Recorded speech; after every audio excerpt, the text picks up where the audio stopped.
the second leading cause of death in American men after lung cancer. We're talking about prostate cancer, and this year, over 160,000 men will be diagnosed with it. The question is, how exactly do you treat it? Well, here to get the answers is the president-elect of the American Association of Clinical Urologists, Dr. Mark Edney. It's great having you, Mark.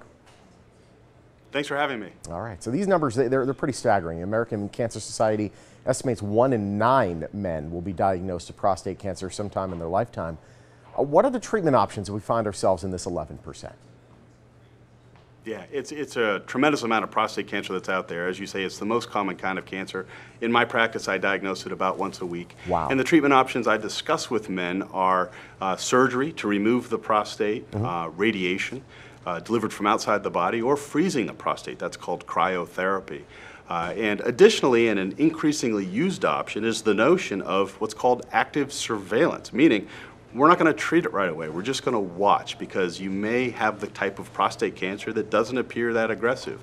And that's where the genetic testing comes into play, and tests like the Prolaris genetic tests are used to help provide that information to give men and their families the confidence that the type of cancer that they have is safe to watch. See, now that's something that's relatively new to me. I've heard it over the past couple of years of people that are under active surveillance for this type of cancer.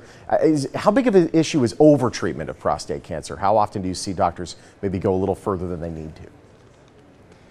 Overtreatment's a tremendous issue, and it's sort of a loaded term. It almost implies impropriety, and there's no impropriety. Yeah. We've erred on the side of overtreatment for years, yeah, because we just haven't had specific enough information to sort out which men can safely be watched and which men have to be treated. So when you don't have enough information, you err on the side of treating most men, because you don't want to miss that man with the aggressive cancer. Of course. And now that we have more specific information about risk in the form of the Prolaris test, we can, with much greater confidence, choose those men that we can safely watch and avoid the potential side effects of active treatment, and with greater confidence treat only those men who have a genetic pattern based on the Prolaris test that suggests that we need to treat them. So we are reducing over-treatment, and it's right that we should do that.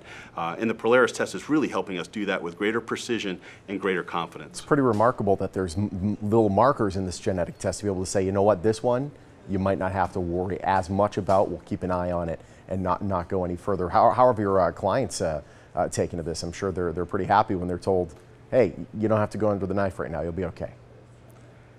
It's an incredibly powerful tool to reduce the anxiety that comes with the cancer diagnosis, because clinically, when I sit down with a patient, as soon as I say the word cancer, it feels like a ton of bricks for them and their families. And I understand the impact of that word cancer. Lots of people have lots of different experiences around that.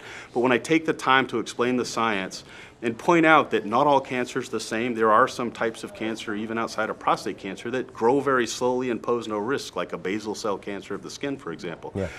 Not all cancer behaves the same, and when you explain it and provide the genetic information that Prolaris provides, it's incredibly comforting and really helps men make that decision confidently and be okay with that decision going forward with this active surveillance. And it's an active watching. We don't forget about it. We follow the PSA blood test and do additional biopsies, but doing that, giving men the confidence to embark on that and avoid the side effects of treatment is an incredibly powerful tool, and really is changing men's lives. No question. We got about 30 seconds left. If we go into our doctor's office, is this the default? Will we just automatically have a genetic test, or should we be asking about it specifically?